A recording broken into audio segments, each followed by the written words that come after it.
Good morning, everybody, and welcome back to my tiny corner of the internet. So I came across a video by Deconstructing Narcissism, and it was more or less the slave state that the United States has evolved into, where you don't even really have much of a choice between working and going to prison.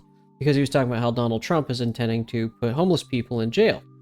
And that's kind of an interesting thing, because I talked with a buddy of mine at work, and I told him that, one of the privileges of the United States is that when you own your own property, you get a tremendous amount of freedom to go anywhere you want, okay? And the United States is very much built on the idea if you have wealth, if you have wealth, you're free in this country. If you have money, you can do whatever you like in this world, in this country particularly. There's not really any limitations.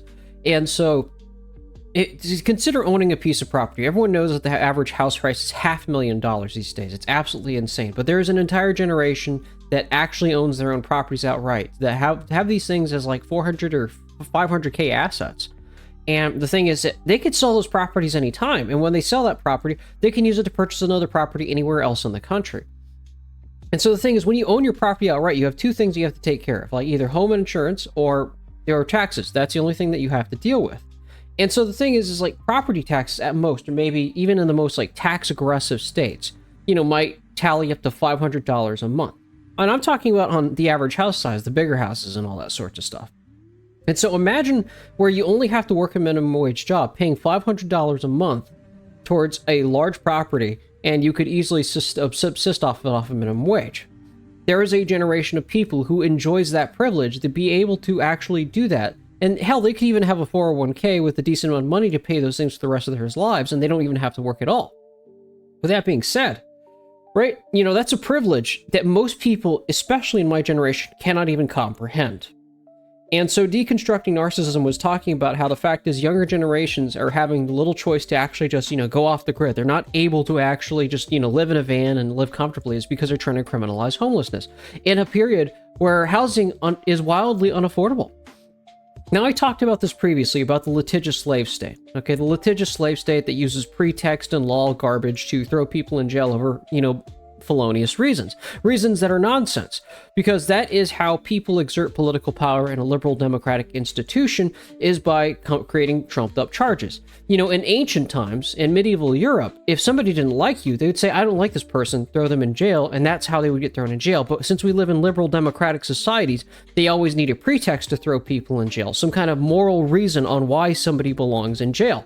And so that's why liberal democratic institutions, why they rely on lying and gaslighting so much, and the media and manufacturing consent, is because there has to be a moral why to throw somebody in jail, even if it's bullshit.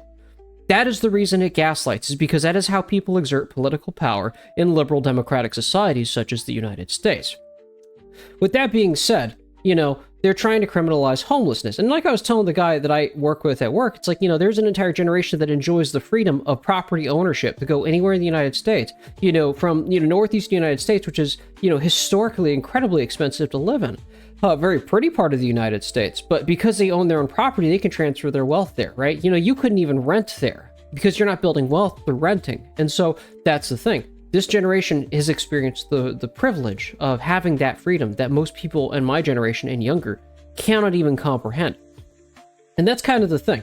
I like Deconstructing Narcissism because the fact is I see it in his eyes. He can't comprehend that reality either. There's a group of people that live like that right now in the United States. That is boomers. And so the interesting thing is that, when it comes to how they're going to throw homeless people in jail, this is not new, okay? Every society that has been in its last phases has done this stuff. It has cannibalized the young in the favor of the old.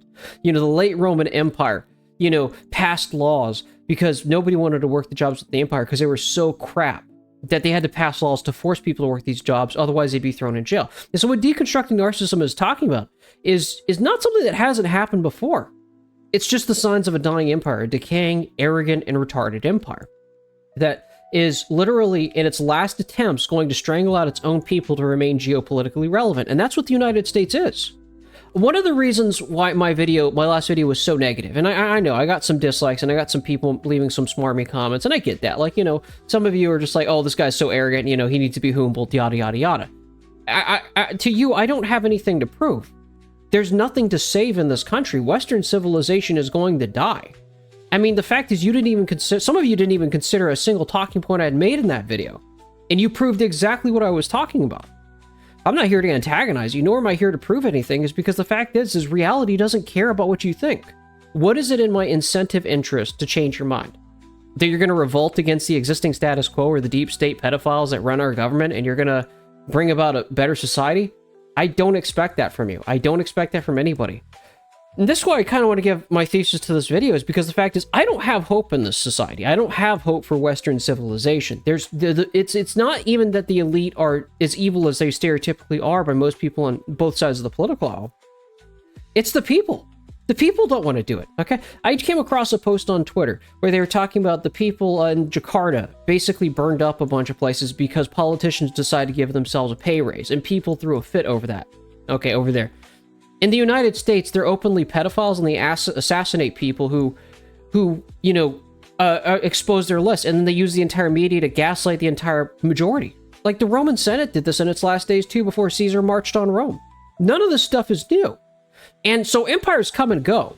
And the thing is that when an empire becomes too arrogant and retarded, there's nothing anybody can say to change somebody's mind. There's nothing you could say to change somebody's mind on that regard, is because they've already made up their mind. And that's why I'm not really even tilted about the passive-aggressive comments on the last video, you know, because the fact is the people ultimately choose their own suffering. At any point in time, they can change their mind, but they don't. At any point in time, you could hear the points that I'm talking about, but you don't. And you're free to. You don't have to listen to a single word that I say. You know, I'm just a random nobody who's giving my 2 cents on the internet. You can dangle your clout over my head all you want, but the thing is, what do I have to prove to you? You know, you've already made up your mind on what you want to believe, and that's entirely fair. Okay? So when I talk about deconstructing narcissism video, I agree. The best thing to do is just to leave the United States. There's no hope for this country. I was talking to one of my younger counterparts in my workplace, and he was talking about getting other people into engineering and stuff, all that sort of stuff. I told him straight up that no, engineering is not the respected profession it once was. Okay, there's no reason to study engineering in the United States. They don't respect their engineers, and so this is going to be what's going to inevitably end up leading to the fall of the United States and Western civilization at the hands of the East, is because they don't respect technical skill. They don't respect technical talent. I told him, if you shouldn't be doing engineering unless you have a true passion for it, because if you're doing it for the money isn't even there anymore. And on top of that, there's not even any prestige. So imagine yourself going into engineering, spending years and many nights in the library where, the other majors were partying in college and you were, busting your ass off studying, advanced mathematics in the library, for you to graduate in a shitty job market, argue why you should even be given a privilege to, have a job in the first place. And then when you do have the job, you're going to have a group of management of technical dipshits who are going to dangle it over your head, treat you like some asocial nerd who doesn't know what he's talking about, and then consistently use that as a way to underpay you. A, you're going to be underpaid. 2, you don't have the prestige. And 3, you're going to basically be mocked, is because they're going to assume something about you in that isn't even true for a job you don't even want to do. Okay? That doesn't sound like a very fun thing. So I told him straight up, unless you have a passion for building things, I would not encourage you to go into engineering, because the fact is the job security, the prestige, none of that is there. Like I said in the previous video, even my own workplace, they gave the HR department full remote work perms. They don't give the engineering team that, So again, look at the favoritism. What you favor is what you're going to get. And the reason they would probably justify it is out of a misplaced sense of anti-elitism, just like the current Trump administration has, wants to deport all the Mexicans from taking blue-collar worker jobs, but they have no problem cannibalizing their white-collar worker jobs. At the end of the day, I could complain about that and say that, that's a little bit messed up.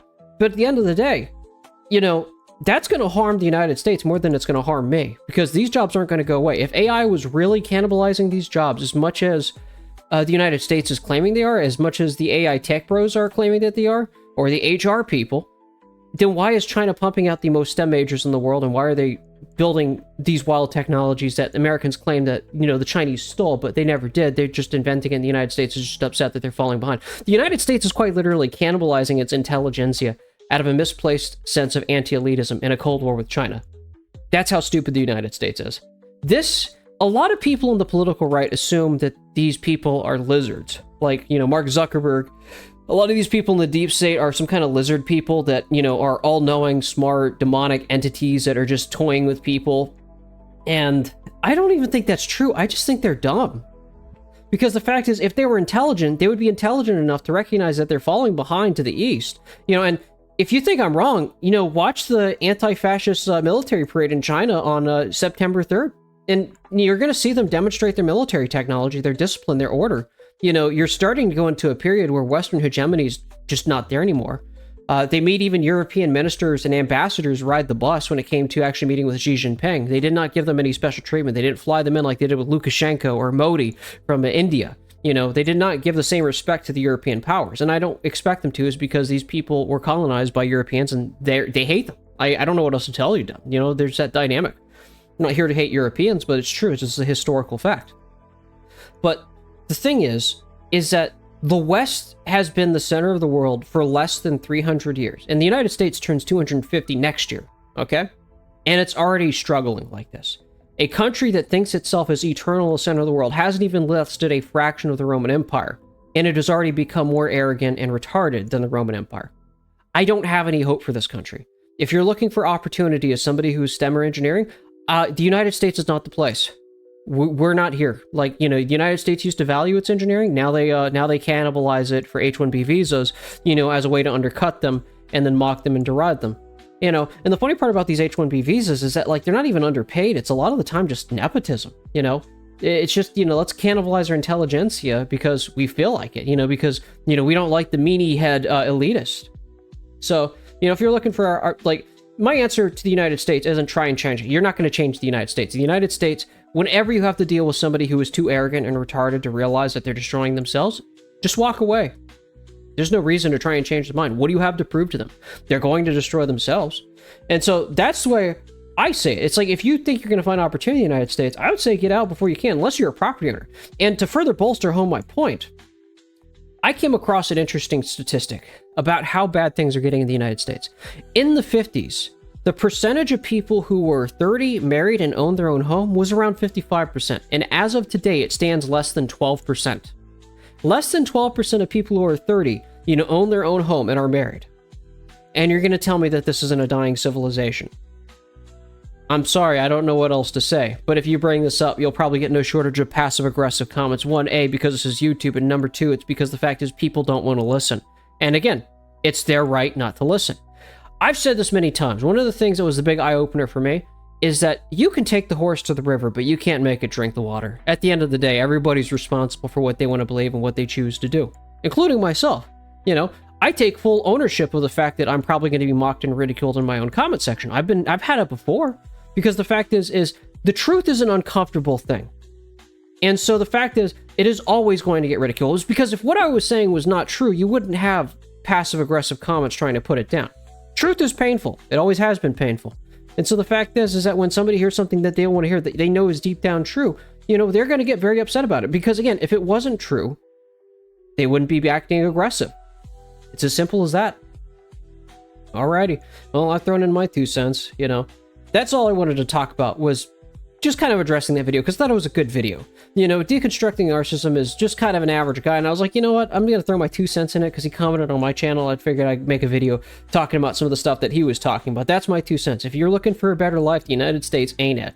You know, it doesn't have the social safety nets. There's not even, like, free market capitalism here. You can't even compete to make your own way. There's no way you can make your own way. It's, you know, you either have to be a slave, a wage slave, working long hours, or you end up in jail. So the best thing you could do is just leave the United States, is because this country is not going anywhere, and it won't go anywhere, is because the fact is you've got a class of people who are too arrogant and stupid to realize, like, that they're actually drowning civilization.